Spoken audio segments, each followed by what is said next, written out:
Hey everyone, it's Raghu back with Mindrolling and an old friend. We were trying to calculate how long it's been since we saw each other. We spent time together in India and in California. And Dakota Wint, happy to have you here. Yeah, it's good to see you. Good to hear your voice again. Your voice is nostalgic for me. Yeah, thank you. It's almost Uh, been 10 years since we went to India. Not quite really, 10 years, but almost. really. Oh my, That's a fast decade. I can't believe it. yeah. No, it's really unbelievable the way That's time crazy. moves, especially if you slow down a little bit. So Yes. everybody, Dakota is I'm going to try and describe you, Okay, let's hear it. obviously a an adventurist. He's definitely an adventurist. He's a seeker, spiritual seeker, and he has an interest, shall we say, in some rather macabre kind of societies out there. He investigates different societies, different tribes, different cultures, all of it, and it's quite wonderful. He's you can join him. What Dakota Wint on Yeah, Insta? just Dakota Wint. Yeah. Or Okay. Dakota of Earth. Oh yeah, But all the, Dakota yeah. of Earth. Yes, that's a good Yeah. one. I like Dakota of Earth. Yeah. So, but since we haven't seen each other in a long time, and I thought, well, I'll grab you while you're here, still Yeah. in the U.S. Um, yeah, give me actually when we've stayed in touch, so we've talked Yeah. occasionally or text or whatever. Yeah. And the last time we did that, you are on your way, I believe, to Ethiopia, Oh, that's right. where Yeah, I that, was. where that really bizarre way of of people passing into the next whatever. Tell me about that. What happened? Which one are you talking about in Ethiopia? Which part specifically? Should I just The start my whole Ethiopia? caves, the Oh, okay. caves. So, and yeah, well, in Ethiopia, I didn't really know Ethiopia had such like a big Christian history. Oh But yeah, what about Ethiopia is one of, Marley and all that, right? yeah, Marley. I mean, the Rasta thing, yeah, that comes from that leader of Ethiopia. And I Haile think like, Selassie. hey, yeah, Haile Selassie. And there's this church there that's built. I think there's 120 churches that are built on these cliff sides in Jeez. caves. And some of them date back to like 1,500 years ago. This is pretty early in the Christian context, and like it's a really interesting form of Christianity because they have different books. They've got like I don't know the exact number of books, but they have like the Book of Enoch, and they have different books about Mary's life. And it was just interesting. I didn't really know about that side of Ethiopia. So when I was there, I was like, oh, I gotta kind of go check out, see what these guys are about. And I heard about this one church you can visit that you have to rock climb to get there. Oh And shit. there's no like no, it's not like a tourist place. It's Right. like a Drive up pilgrimage. and your Yeah. driver gets you. Yeah. No. I mean, the locals help for sure. I couldn't have done it without the locals kind of guiding where I put my hand and stuff. Like they would kind Oh, of be under oh, me and really? above me, and they would like grab my leg and move my foot here.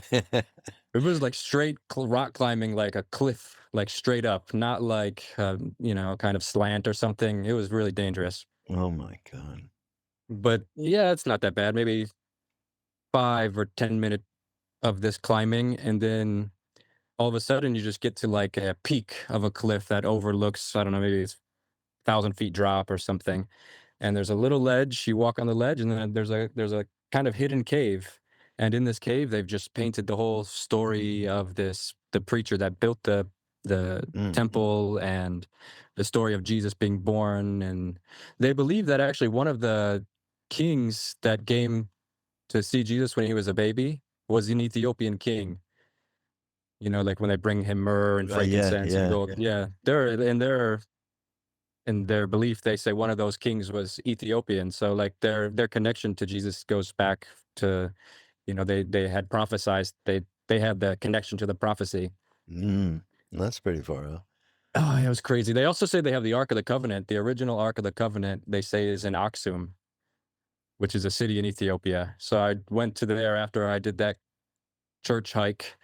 And Aksum is like an ancient city that's got crazy obelisk like in Egypt. I didn't really know Ethiopia had places like this, like archaeological places. Big ancient city. And apparently this queen is the Queen of Sheba. She was married or had some kind of relationship Mm. with Solomon. And that's how the ark ended up in Ethiopia, in this area. And they have this one chapel that's got barbed wire fences and guards around it. No one's allowed inside. And inside apparently is the original ark, all passed all the way down from, I guess, Moses. Jesus, God, And that's just the really? north. That's just one area of Ethiopia in the north. And Right. then in the south of Ethiopia is like the tribal area with the lip plates. They stretch their lips and they do the Mm. scarification.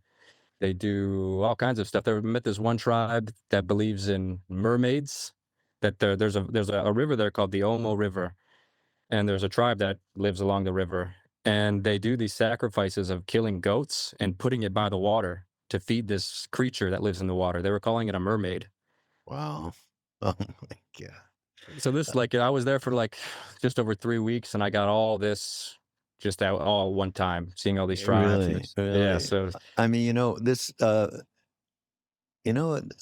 it just came to me, and I think we mentioned it before, but this, how Bob Marley was so devoted to this, whatever this is, obviously. It came through Haile Selassie, but all of what you're speaking to, the reality in terms of their beliefs and, maybe historically too, really gives credence to the way he transmitted that, whatever, that spiritual through his music, you mean? perspective. Huh? You talk about Bob Marley through his music? Yeah. Not just through his music. I mean, there's been a lot. I mean, my friend, I don't know if you met David Silver, who was involved with him, and he shot footage of him way back in the day. And so there is a lot of just him talking about I've never really listened spirituality. to him. I'll try and find what I know I see it some on people, IG. he said like some people are so poor, all they have is money. Yeah, Yeah, stuff like that. he had some good Exactly. one. Yeah, stuff like that. Anyhow, everything that you're saying is kind of supporting, how deeply he was connected to this tradition. I mean, that's pretty amazing. But you know what? That's not what I was thinking about. Although I did want to ask about that because of Marley particularly. What about the caves that people go into and die? Where is that? Which ones? Caves that people go into and die. Give me some. I've been to a lot of weird caves. No, come on. These It's in people, Ethiopia? I don't know that it's in Ethiopia, but Oh wait, where they get smoked? You're talking about the smoke where they smoke the bodies? where Maybe? the bodies deteriorate. Okay, yeah. So I think this is in Papua New Guinea, I think. Oh, And in Papua New Guinea, oh man, it was crazy place. I can't even believe Papua New Guinea is like, it seems like you're in a time machine. really? But Huh? we went up to the mountains on a crazy journey to see this tribe called the Unga tribe.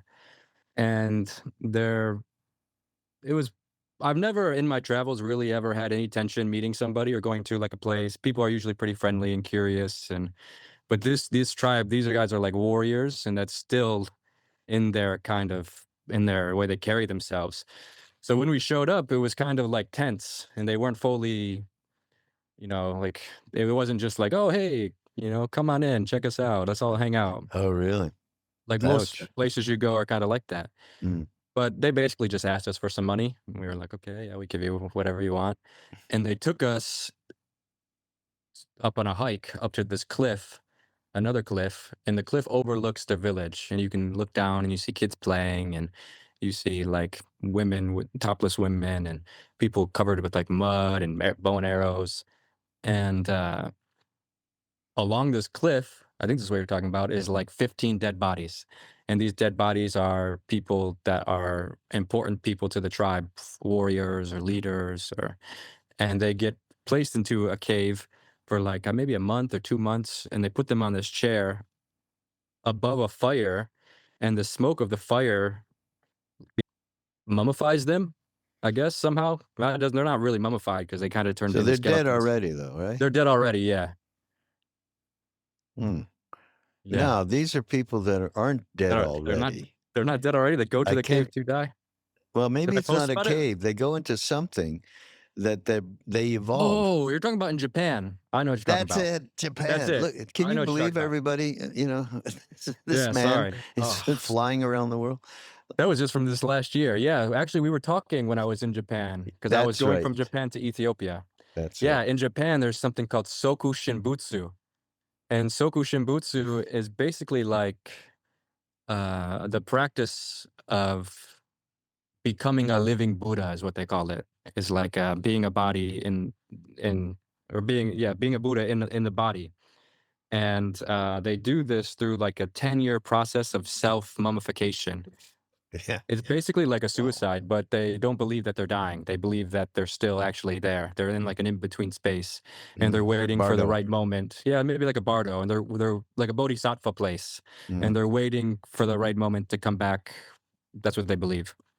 But they slowly like take a diet that takes the moisture out of their body, and I don't know how. It's a big process, and is not too well documented. So you kind of get some conflicting information about how the exact process is.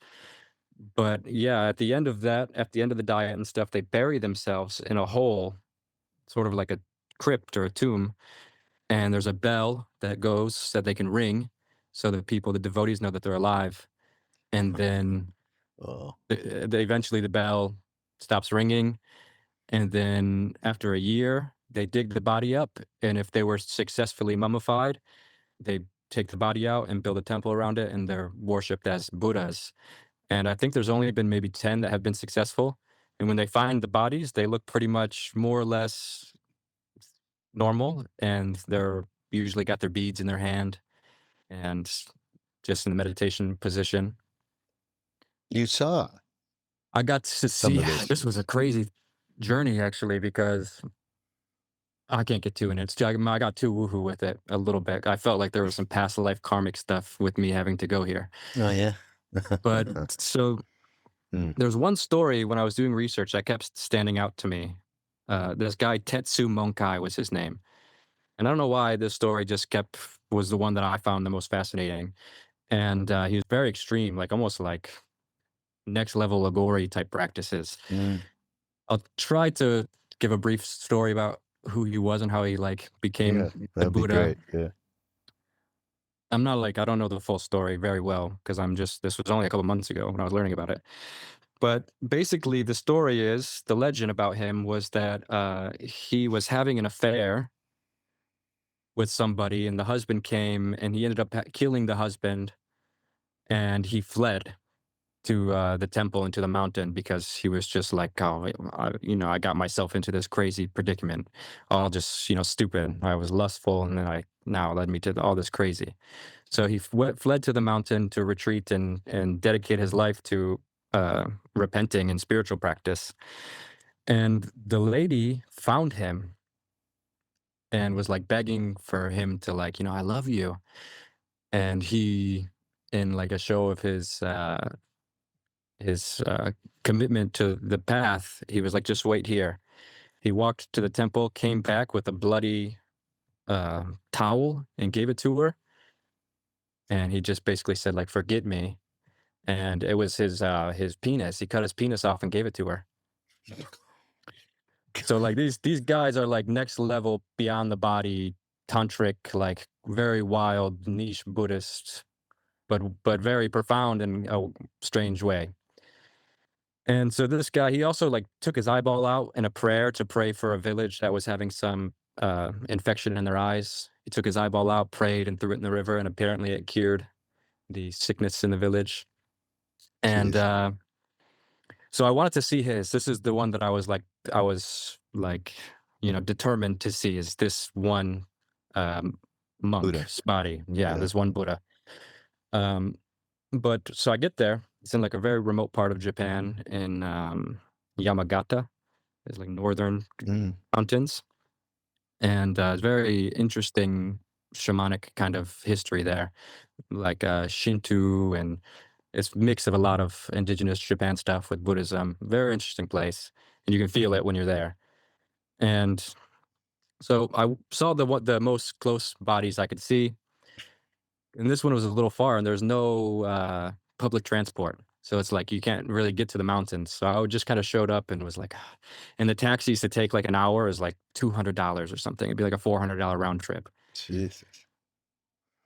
And I ended up finding or learning the bus system and just like took the bus hopping and just hoping I can make the systems. And it drops you off about an hour, and you have to walk to this one and then to another one, another hour. It's a big journey. And so I go to like this place and say, like, how can I get there? I was asking the information center for help. One of the guys spoke English. And he's like, oh, you can't go to that one. It's closed. It's been closed since COVID. It's impossible to visit the Tetsu Munkai one, but you can go visit this one and this one, yada yada. And I did. I went and visited the ones he suggested. And then at the end, I was like, I have to just go even just sit at the bottom of the stairs of the temple. Like, I can't come this far and not pay my respects in some way.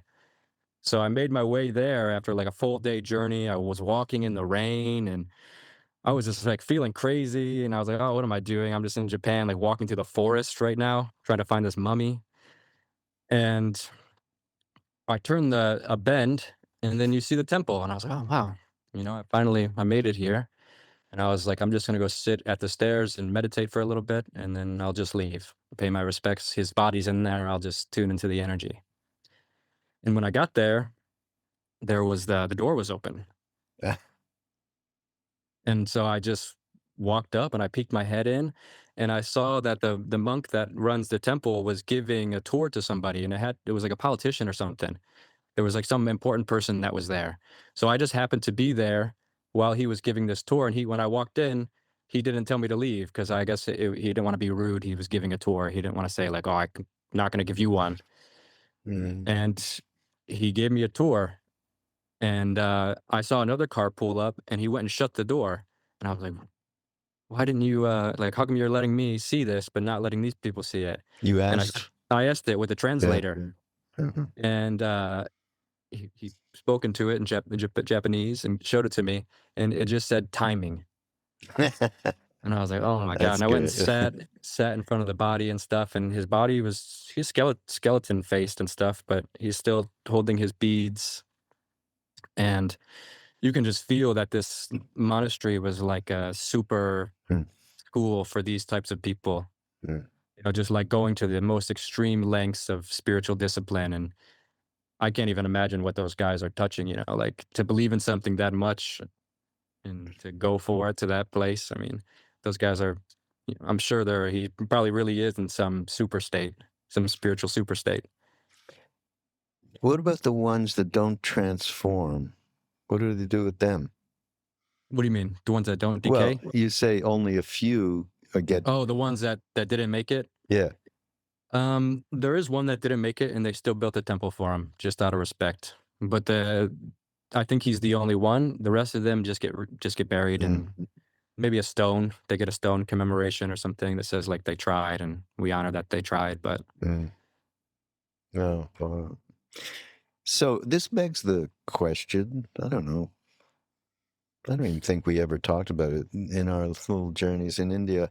Um, yeah, what is motivating you to connect? I mean, you just described this thing in yeah, I don't know. Japan. So, what's motivating you? How, I mean, and you're a big sharer, right? Yeah, I don't really know. It's hard to Well, pinpoint. really? But even like in India, I remember like with you, I would always trying to corner you into the cities and stuff like that, telling you I don't Hmm. believe this. And I've been looking for that Oh, stuff, and right. Yeah. I don't know. I can't pinpoint what it is. There's like a thing of skepticism in me, Hmm. but also I don't know if it's skepticism. It's just like a craving for the mystery, Healthy curiosity. curiosity, I guess. Yeah. Yeah, no, you're not a skeptic. I mean, in the beginning, you were like playing that role, and it was Yeah. fun. It's Yeah. kind of like Duncan Trussell. In the Yeah. beginning, he can't really. Well, he still does. I don't know what but no. Listen, in my mind, there's got to be. There's two things got to go on for anything like this, right? Because you're interacting with absolutely everything. You're interacting with these incredible beings, whoever they may be, are not necessarily advanced spiritually, or maybe they are, or whatever. But then you're taking it out into the world, which is kind of, your own little National Geographic Yeah. spiritual quest, Yeah, right? strange spirituality is what I call it. Like the unusual side of spirituality. I don't know, I feel like it's too comfortable, all the spiritual practices. I feel like we're in a kind of a transitional period right now as a collective, as a humanity, as a culture. And I feel like we have to get it's uncomfortable right now, and I feel like we have to kind of get into that uncomfortability a little bit. Look around at all the weirdness of the world. Because I think we're getting to a point right now, not even with like the strange spiritual expressions, but like with AI and just everything right now. We're getting to a point where we're having to confront how weird everything is. So I'm kind of leaning into that and just I Mm, feel like I may have an opportunity to see the world by some grace. I don't really have much money. It just kind of happens. So mm, I'm just kind of blowing in the wind and seeing what kind of weird stuff I can find. And it's interesting. I find like there's the same spirit behind all of it. Everyone is like maybe has their own methods of explaining that, but we're all kind of trying to look at the same thing or looking at the same thing and just sharing it in our own ways. And even with these tribes and stuff, it's like it's the same spiritual lessons I'm finding all over the world. Like there's a similar feeling, a shared feeling amongst what I find in India to what I find when I'm like in Japan or in Mexico. I don't know. You can just find the spirit of or God hidden in the symbols. uh, well, that in itself is very, very uh, valuable, Mm. and something, I think, that's why I say it's two ways. Okay, what is it doing for you in terms of growth as a human? And what is it doing in terms of you're actually sharing this, all of this, in a major way? You have a big audience and all that. And what, what, A lot of start it with feels the first. it feels unconscious. Like it doesn't feel totally conscious. Like it feels like maybe like in a way an ant just builds an ant hill or an ant Mhm. farm. Like I kind of just feel like I'm in some kind of motion and I'm just like on a conveyor belt just looking around. What's the first question? I'll try to answer it. Let's see. Let's dig Yeah, into it. this is the important question. Here it is, Dakota. Uh, Okay.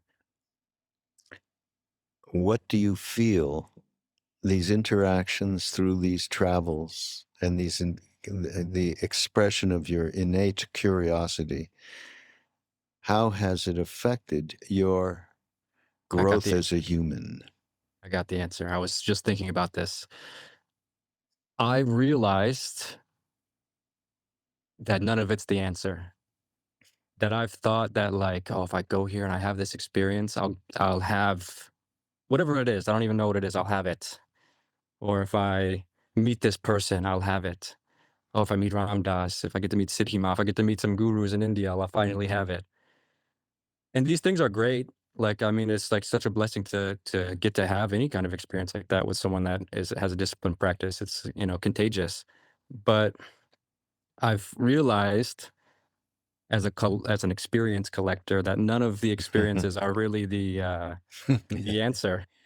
And Okay. that like really like what all this stuff has shown me is that it's just so simple. Like it's just really a connection with God is when I feel like the most like whatever that thing is, that the unspeakable mystery, I feel like I have it the most when it's I don't know, just like it doesn't necessarily have to be a place or like doing something. It's just so simple. It's just like hanging out with my friends or something. And I've realized that those moments are almost deeper than all this big thing I'm chasing. It's like I did like this huge, I don't know, like I thought like I'm building this card house and I spent so much time building it and stuff. And like at the end of the day, it just falls over. There's Mm, not really like, doesn't has no structure. I mean, it's mm, good to have. I don't want to like downplay like the blessings I've had and stuff, mhm. but like the true spirituality that I thought I was looking for was like, is not in a place. or in a person. It was just in like my own me focusing and looking actually just inside. Actually, it had nothing to do with anything outside. And Mm. that's what I've realized after traveling to all these Mm. places. That's great. That's really great. Well, you know what Jimi Hendrix said? So castles made of sand fall into the sea eventually. Mhm. The Buddhist the beauty of the central Buddhist core value is change. Nothing, absolutely nothing. It's constant Yeah, change, exactly. you know. And yeah, And then how to identify with, this is the toughest part for many Westerners. Of course, you know, we're involved with many Buddhists, so, but just for people that are interested in the path and interested in some growth of some kind, however they characterize it, emptiness. Oh shit! What, nihilism? You know what? There is nothing, so don't worry. You know, there's that kind of Jean-Paul Sartre dark thing. And so Bob Thurman, who we've had at quite a number of the retreats with Ram Dass, I can't remember if you ever saw I him. did get to, yeah, I did get to meet him. Yeah. Yeah. I mean, he's got a way of characterizing this stuff. Yeah. You know, Wow. he said, emptiness is the womb of compassion. Meaning that emptiness is the womb of compassion because emptiness holds no reaction or judgment. It's just a Right. space for it to Yeah. be there. It's a space, and there's no interest except what can I do for you? Right. You know? So, Yeah, it's perfect. That's basically what I was trying to say is like, I've been chasing all these temporary things, all these things that change. And I'm like seeking some spiritual dependence on something that changes. But the thing that I'm finding is like, when I say a connection to God, it's really about finding a connection to something that doesn't change. And that the only thing that I can recognize that doesn't change is like, is God, is, that is what God is transcendence. It's this is the foundation is the thing where change emerges out of. yeah. You know, I did a podcast with this wonderful, incredible man who was a monk. Maybe he's lay now, a lay person now. But James Finley, Sounds whoever familiar. out there, yeah, you got to listen to this. This guy's so full of love. He actually studied with Thomas Merton, who's incredible, right? Great Trappist monk, friend of the Dalai Lama. So I got into it with him a little bit because you keep referring to God, which for you it's a good way of saying, the I like mystery. reclaiming that word. That word comes with a lot of baggage and triggers people, and I kind of like Yeah, that for some reason. I did it I said, you know what? I can't. That word just, I can't go there. It's got all this other, baggage, as you just said. I said, in fact, my word for God, I've told this on the podcast a number of times. I haven't thought of it in a while. I'm from Montreal, so I had a lot of friends who were French speaking. And, so maybe they couldn't express everything when they wanted to express something in English. It wasn't their mother language. So they would say a word, I don't understand what you're saying. And they go, that thing there. That thing there, that's God. Yeah. That thing there. Isness. Yeah. That thing there. Yeah, I like that. I like saying God because of that, because it like Oh yeah. triggers. It's a trigger word Yeah.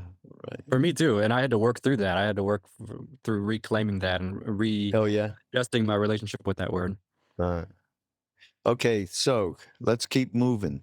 We're traveling now. We're gonna go. I'm seeing something here. I mean, some of the stuff that you told me about, and some I've seen. Meeting a cannibal. Let's talk about that. Tell that story. Meeting a cannibal. Well, I guess like the Agori. Is that the one it's about, or is this a different PNG one? Who Is there a knows? specific story? They're all over the place, right? Yeah, well, in Papua New Guinea, they say that there's cannibals. I saw one guy who claimed he was. I don't really believe he was, but I might have played it up like I believed it just for the, Yeah, right. just for this The for the drama. story. Yeah. But in India, I've met lots of people who have claimed that they've done those Agori rituals. Again, I'm a little skeptical if they've actually done it. I know Indians, they love to, again, kind of mess with Embellish. tourists, yeah, embellish. As far as meeting a real cannibal, I don't know. Maybe I have met one. I think this guy I met, what's his name? Mani Kundin Baba. He's a Agori. He's pretty popular. I spent like a week with him, and they were doing all kinds of crazy stuff, sacrificing animals and wearing the ash Where this in Benares and and no, Kashi? this was in Hyderabad, in Hyderabad. Oh, very no. random place. Yeah, they were Yeah. opening a temple, some Kali Agori temple, and I went there for the opening of the temple, and they killed like a big uh, buffalo and poured the blood everywhere. It was all over the temple. Oh my God. And he meditated on his mom when his mom died. No, And no, he says, like, he sorry. says he does these rituals. Ouch. Yeah. But for me, I don't, when I'm with him, I don't feel like, oh, this guy's Right. got it, you know? Right. But, of course, we're very familiar with the tradition. I think you know this because I've told you before, through Robert Svoboda and his guru, Yeah, I've read one Vimalananda. of his books. Yeah, this guy was the real thing. I mean, just first of all, Robert, you spend time with him, he's not bullshitting on anything. Yeah, he's cool. And all of the things that you speak to, like meditating on corpses and etc., using all kinds of substances, it's tantra, big time, Yeah, absorbing and becoming one with the thing. yeah. But I have met also in India people professing, sadhus professing to be Aghoris, and unfortunately, like you, I never felt a thing, and they were just, good way to make a living. You want to know something, actually? I met this one Agori when I was there at that place who I've maintained friendship with. Oh, And he is the only, besides this is why I always say, besides Siddhima and this Baba, are the only two people that have the ability to take the moment and suspend it in time, where it's like you're there and you don't know, it's just like, it's almost like it's still, it's like pause. And Siddhima, I remember when we met Siddhima, when you took me to meet her, she had that quality. mhm. And I remember I told you, this is a side note, I was Yeah. like, I didn't even have any knowledge of this, but I was like, it's like she's a tamed lion. Like at any moment, she could just open her mouth and just, all of us You would know, just collapse. you're describing Durga, the That's what you goddess told me when Durga. I told you that, Oh, and I did. I Oh, had no idea that there was an association with her in yeah, that. And when I was yeah. looking at her, that's what I felt. Wow, that's incredible. But that's just a side note. This Agori, his name Well, is actually, Bhavani Baba. let's stop before we get to Okay. the Agori, because on that, there's another side note. When we had that darshan of her, her last days, basically, it was within She died, I months think, she just would a month die. later. Yeah, yes. And she was on a rooftop, and we were all gathered and so on. And I think I just yelled out. I did see her again after that, but I yelled out something, "Ma," "Ma," the way I always used to talk to her. And then it was pranaming. Was it you that said, "Oh yeah, she smiled at you"? I think so. Yeah. That's what 'Cause I'm remembering when you said that, and we talked yeah, about that darshan. yeah. That was nice. That was really Yeah, I nice. just remember it was like slow motion watching her when Krishna Das was singing and she would like tap her foot and sometimes wave Yeah, her hand or right, something. right. And it was just Uh, like the moment was just like I can't even explain it. It's like slow motion. yeah. Well, no time or space, which was one of the qualities with Neem Karoli Baba, with Maharaj-ji, that all went away. The moment, talk about be here now, that was way beyond that. But okay, Agori. Oh, Agori. So this guy, yeah, he's very interesting. Hmm. And since that moment, he's been living in a temple in Bindiachal. Do you ever heard of Bindiachal? Parvat? Vindhyachal? Vindhyachal Parvat, like outside of Varanasi, like an hour or so. Yeah. That's where Vindhyavasini Durga Mai, that temple, is. Do you know? Did you go there? Well, The I went there. Vindhyavasini temple, mother? I went there because I was spending time with this Agori. There's an Agori ashram there, Bhagwan Ram Agoreshram. I don't know if you know him, but he's like the most. It's like an organized Agori lineage. He's basically like the biggest Baba Kinaram led to him. But when I was there, I had mentioned maharaj-ji, and they're like, "Oh yeah, there's a temple for him over there." And I was like, "Oh my God, I can't escape him. He's everywhere." Was But there? there's a temple for him near the Agori temple, Hanuman temple that they built for maharaj-ji. They told me that he actually went to this Agori temple to meditate. They had a story of him being there. Well, okay, the one I know, I'll tell you the story that I know from Tuwari. Again, KC Tuwari, one of our mentors and one of the closest people to be with Karoli Baba. And there's a great movie, everybody. I want to just shout out for that we put together called Brilliant Disguise, because he was a high yogi himself with great powers. Anyhow, he was with Maharaj-ji, Karoli Baba, and they went to the Vindhyavasini Durga, the main temple there. And he was with Siddhiman Jivantiman Tiwari, maybe a couple other people. And he told her to go stand in front of the Murti. And then he did, which was rare for him to do any kind of prayers of any sort. But he did something that was a prayer to the goddess Durga. And and just said she is that. It's a famous story that came to us directly from Tuwari. So that I've always wanted to go to that place. So you were there. Were you actually there in front of the Durga Murti, or just at the? I was only at the Agori ashram. the Agori. I wasn't familiar of the other temples. But you did go see Maharaj's temple? It was just a small little Hanuman. Oh, really? Temple, but they said that someone built it for him. Wow. And it was I was just like, oh my God, he's just everywhere. I don't know how. Yeah. But this Agori tradition is very interesting because even when I met him with this guy that was doing the sacrifices and stuff, he told me, he was like, this is not a real Agori, don't get caught up in this show. Oh, he did. Yeah. And I asked him about the Agori philosophy and stuff, and he tells me like any of the dead body stuff is a total confusion and misrepresentation of what it actually means. And that Agor is not like scary blood and dead bodies and fierceness. It's really about like what he said was Agori is like being a baby. It's really simple. And it's like it's not about becoming, or it's not about using dead bodies to extract energy or meditate on dead bodies, but what it's about is about symbolically yourself becoming a dead body. And that any thoughts you have, you sacrifice that to God, you give it all. I thought that was an interesting perspective. He was like, any Agori that needs to like take energy they don't have any power. He's like, that's just, it's just tantric, low level black magic stuff. He said the real Agori is just like a baby. Yeah. Yeah. This Vimalananda, Robert's guru, is just. That was a crazy guy. He was. The stories I read in that book are very intense. Yeah.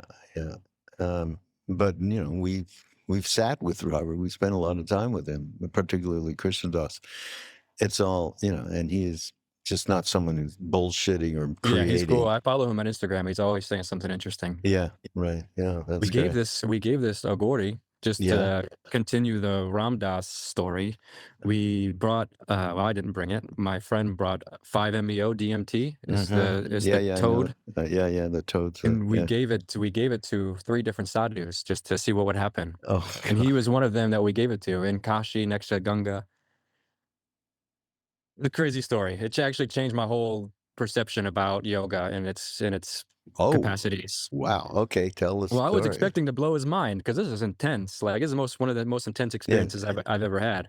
Yeah. You smoke it and it's like a death replication. Your every atom in your body is convinced you're dying and that you are dead. And so I was like, okay, we're gonna take it and we're gonna blow his mind. He thinks Agori, yeah, okay, meditation. We're gonna show him like the real meditation. So we meet in Kashi on the other side, on the sandy side across the Ganga. And we lay out like a blanket and stuff. I still kept the blanket as like a relic. And my friend, he owns an ayahuasca center called Arcana, and he does these ceremonies all the time. So he's very familiar with it. And he knows the perfect dose to give him and stuff. So we made sure we were going to blow him away. And he's like, okay, I'll do it. You know, just out of respect for me and because he's curious and we've made a friendship, he's like, I'll try it just because you're like prodding me. And he sits there and he's just meditating. And my friend lights it up and he's explaining him how to do it. You hit it, hold it, and he hits it and he just holds his breath and he just sits there in his meditation pose. And he just sits there for like 5 minutes. And I've watched like 100, at least 100 people do this ceremony in a ceremonial context, like in like a special space where it's like meant to be spiritual and stuff. And I would say 95% of the time, people can't contain the energy and they just collapse. You just turn into like a corpse. You go pick their arm up, you know, they're not even there. Wow. And he just like sat there and then he kind of like cleared his throat and he opened his eyes and looked directly at me and he just said, "Are you happy now?" Really? And I was like, Oh, what that's do you tell me? What do you mean? What happened? What did you see? Like, tell me about it. And he just cleared his throat again because it kind of gives you like a, you know, message in your throat. Mm. And he goes, this is, this gives you some 5-minute light and it shows you that spiritual dimension or spiritual power is real. And you get to see in that 5-minute light the potency of spiritual power, but you don't get to keep it. You only get to see it. And he kind of like leaned in. He goes, "This light's for 5 minutes, but my light is forever." I was Wow. like, "Oh my God, how are you gonna that's the first thing you say to me when you come back? Wow. I wanted to blow your mind. And you You just know, blew like that's, switched it on me, reverse Uno on me." yeah, really. That's what maharaj-ji said. I Exactly know. the same. Exactly. I know. I mean, a little bit of timing, you get to spend a couple hours with Christ and then you got to come back. And Ultimately. I followed with the same question. Is it useful? Is there Oh, anything you in did? this? Yeah. And he said, it's useful for people that don't believe in that spiritual power exists. Yeah. Useful for beginners. That's what he said. Yeah. Yeah. That is, wow. Okay. Now we're getting somewhere. I It changed mean, my whole idea of how what so? yoga is. I didn't think, well, okay, so I also asked him, "Have you been to these spaces before?" And he said, "Yeah." He said, "I've been." It's not like always, but in my Through deepest. translator, by the way, or No, he speaks English. speaks English? Yeah. Yeah. And yeah, he says he's been to those spaces before. And he also said like people that have weak spiritual power, they can't contain the energy, and it's not they'll just collapse and the energy gets dispersed. Wow. And yeah, it was very interesting. It's very interesting to watch him take that. And I always thought like it was impossible to get to those spaces. I've done a lot of meditation. I mean, maybe not as like committed as like a sadhu, obviously. And I've never had any breakthrough DMT like experiences. I've had glimpses of it, maybe through breath work or something, but I didn't think it was possible to get to those kind of spaces until I watched him come back and just say it so casually. And he wouldn't lie to me. We talk all the time very casually about just life in general. There's no, you know, he's not trying to impress me. And then we were at a place called Mag Mela. I think that's like the small Mela And every 3 years or something. yeah, I forget the name. In Nasik, I'm right? not sure. I don't think it's Nasik. No? Uh-huh. Where were we? Oh, there's one other one. Starts with a U. Anyhow, yeah. What happened? Yeah, I can't remember where it was, but we were there and we found Ujjain. we found a tent full of the sadhus, Yeah. like very, you know, like real babas naked and doing their meditation poses and very exotic looking. We were like, "Oh, these are the guys. We're gonna round 2. We're gonna try it with these guys." So we meet this guy and we find this quiet area to do it in this tent that's like pushed back. And we set up the whole ceremony again. My friends are all like hippie with it, with their Palo Santo and cleansing the space. And he hits it. And at first, he gets a little kind of aggressive. He like puts his hand on the ground, slams his fist on the ground, and he says, "Byro." It's like, oh man, he's channeling something right now. "Byro Baba," and like slamming his fist on the ground. Mm.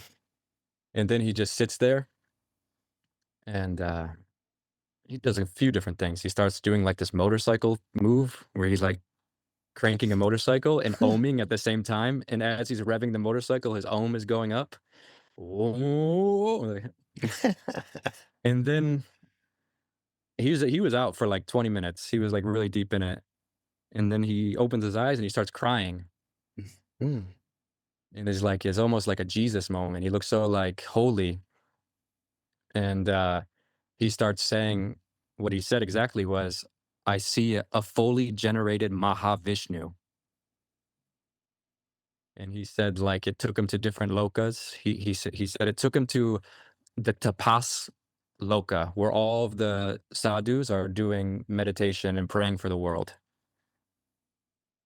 It's called Tapas Yeah, he called it the Loka. tapas loka. Yeah, or Wow. tapasya loka or something. Oh, the yoga of renunciation. Wow. Yeah, he said there's a whole like realm where these beings are there, and they're just like eternally doing meditation. Mm. Wow. And he said this, yeah, the medicine, he called it magic. He said it was magic took me to these lokas. Mm. Wow. That's incredible. Are you documenting this or not? Yeah, I documented some of it. I posted a little bit of it. I wanted to do something more serious with it, like a kind of like packaged professionally. And I just haven't gotten around to like editing it in the way that I want. But I've talked about the story a few times a little bit and showed some of the clips. Mm. The Bhavani Baba, the Aghori, he didn't want me to film, so I didn't film any of his. But this other guy, he let us film the whole thing. Oh, really? Where? So Bhavani? Bhavani is his name, yeah, Bhavani Baba. And he's at Vindhyachal. And he's in Vindhyachal, outside of Banaras. Okay. Yep. Very, very powerful Baba. Like I met a lot of Babas, and he's like, I'm very like, I can't even find like a fully way to explain it. It's like when you're around someone that's kind of like an asshole or something, and you get kind of sucked into that energy, like a kind of repulsive energy. It's in the room a little bit. Or if someone's crying or emotional, you could cry just by seeing someone cry. You don't even have to know what they're crying about. Like there's a sort of aura that is contagious in humans. Or if someone's laughing, you don't even know what they're laughing about. You can start laughing. He has that, but with like a stillness. Like I always think, oh, I'm going to ask the guru these big questions. And I even think that like before I see him sometimes, 'cause I go back and visit him, and I'm gonna ask him about this. And then when I'm like sitting in front of him, I'm like, it's a stupid question. It's not even nothing seems worth. Yeah, I know Like it's, exactly what you mean. Yeah. and it's just like, yeah, it's like, or I can't even think of something to ask him when I'm with him. It's just like a place where it's just like a city ma space. It's just like a stillness. And I've never really met any other sadhus that have that quality. But it sounds like love is there as well. What I'm receiving from you beyond as the a words. character, or like as our relationship in his being. Oh yeah, definitely. Yeah, very loving. Did you ever see the video I posted about him where he's like talking about God? He's all in his white. It went very viral, like I don't know, millions of views. No, I want that. In fact, I'd love to you put it up. 24 hours your time. You're doing job, mobile, videos, watching, all time given. I'm telling only 10 minutes. You pray to God. Leaving you all thinkings. Only sit God and close your eyes. Wow. Well, he sounds terrific. He's interesting. Maybe you'll have to take me. I would love to. I would love to take you. And you know, he always says, Maharaj-ji says grandfather. He says that. Neem Karoli Baba? Yeah. Oh, really? Oh, so he knows him too? Yep. Oh, my. Okay. He's cool. And he's young. He's not like an old guy. He's maybe like 45 or something. Oh, really? Yeah, maybe like Shamsuddin Das. Yeah. Oh, that's cool. All right. So wait, now not to go back to. I mean, this is to me the most fulfilling part of your journey, obviously, because of where I'm at. But then, you know, I see you being dragged. Some guy was carrying you and being dragged somewhere, and they were like, they did eat human Tied us flesh or up. something. Yeah. What the Yeah, hell is so that? this is a tribe called the Yatmul tribe. They live along a river, the Sepik River in Papua New Guinea. Mm. And Oh, we spent a Papua New week. Guinea is something else, right? You keep Oh, yeah, I saying love that. it. That was my Oh, favorite really? country. It's such an adventure. And we spent a week with this tribe, and their clan animal is the crocodile animal. So like everything in their culture has to do with like the spirit of the crocodile. They Mm. believe that the river itself is the spirit of the crocodile, like the force, the strength, the fierceness. And they live in a crocodile infested river, so it makes sense that they came to that conclusion. But they do these rituals where they cut their backs with razor blades, so it scars to look like crocodile skin. So all along their back is like these raised scars that look like scales. But yeah, they do this welcoming ceremony where they do a mock kidnapping. They tie you up, they beat you, they yell and cuss at you, tell you they're gonna kill you, and they put you into this what's called the spirit house, the men's house, where only the men are allowed in there. They tied me and my friend up. Well, okay, so we went on a boat. We knew it was gonna happen because it's like they weren't gonna, actually You were kidnap us. sure, though? I wasn't totally sure, but we spent some time with them. So this was like the middle of the week. And we were like, they mentioned that they had this custom. We were like, it would be fun. We want to do it. You guys should do it to us. So they take us out on the boat, and you go on a boat in a canoe, and they don't tell you when it's going to happen. So we're just chilling on this canoe, hour, 2 hours. And then, we can't even forget what's going on. You're just hanging out. And then all of a sudden, like 3 or 4 canoes come out of like the bush from the side of the river.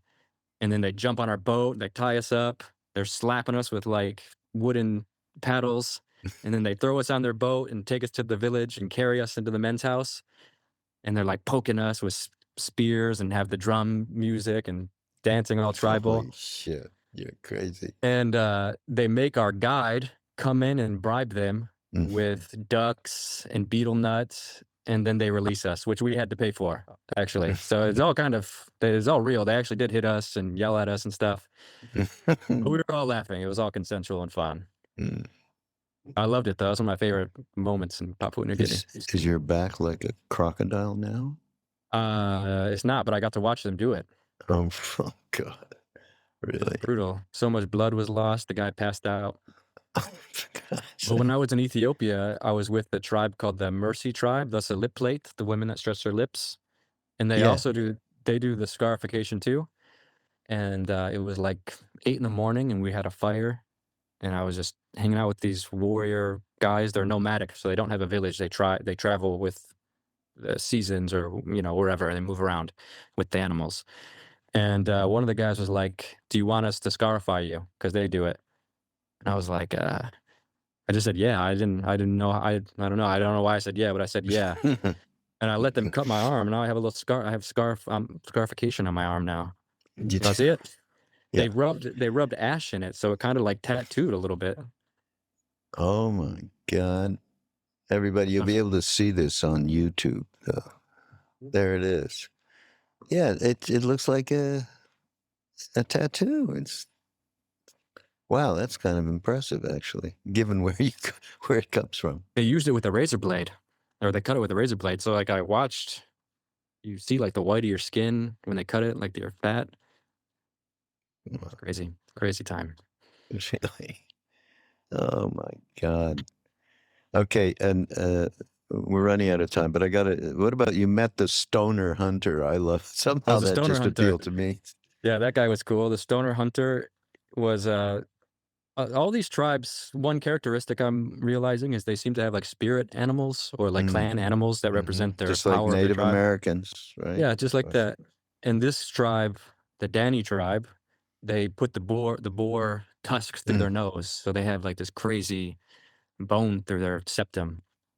And I don't know even know how I got paired up with this guy. They just, I don't, he was just like some random stoner in the village. I don't know. He could just see it in my face or something. And we connected, and he's naked and he's got like the crazy hat on and face paint and a bone through his nose. And we're just like hanging out. And he's like, do you want to go hunting?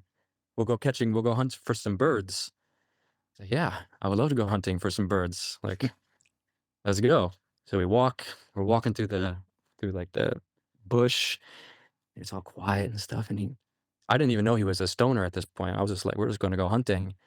And then we're like, okay, we're not catching anything. And he's like, oh, I'm just going to smoke real quick. And then he just looks at me and he goes, ganja?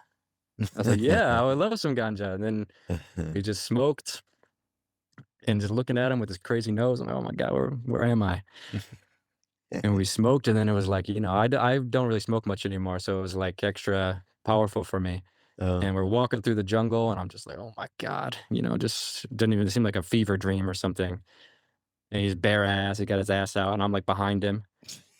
And he's trying to shoot these birds, and we're just not catching anything. So he's like wasting all these arrows, and he's having to climb the trees. I was like, it's okay, man. We don't have to catch no birds. Like, he's like wasting all this energy climbing trees. Oh my God. I can't believe you.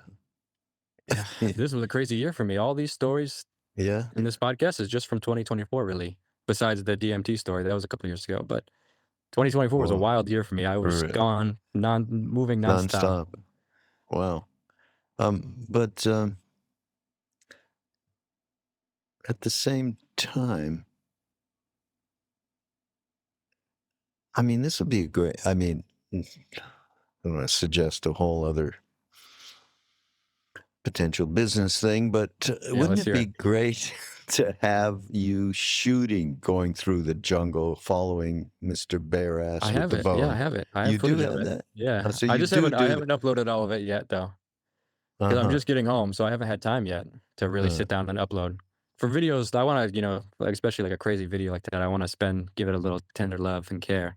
And when I'm traveling, I don't really have the opportunity. It's the two most pertinent things that you said to me in this podcast. One is every one of these different societies, tribes, cultures, they all boil down to the same premise. So that's one linking thing. Mm-hmm. And the other thing is it's all God, right? Yeah. So this could be a really great thing. Anyhow, it stirs my producer imagination to think. Yeah. Happy to help. Thanks. Oh, it's so wonderful. You're a big part of my journey. I don't know. You probably don't think about it because, you go to India and that was normal for you. But when I was in India with you for the first time, that was my first time leaving really home. I've traveled a little bit. I went to Costa Rica one time, but that was like my first, in the world by myself. And that was a big, pivotal moment in my little journey. Yes. I appreciate you for being there and playing a part in that. Thank you. Yeah, we had fun, because, I love your curiosity. Absolutely, Dakota. So great. All right. So given all of people, if you just go to Dakota Wint on Instagram or Dakota of the Earth and, get... pretty much any social media. Yeah. Are you doing Facebook, YouTube, by the way? Yeah, I do YouTube still. Yeah. Yeah. You used to do that big time. I forgot. Big time. Yeah. Actually, 2024 was my biggest year on YouTube. Oh, really? Oh, yeah. Almost like 100 million views, like 300,000 subscribers. That's insane. Jeez. Yeah. Wow. Well, continue on.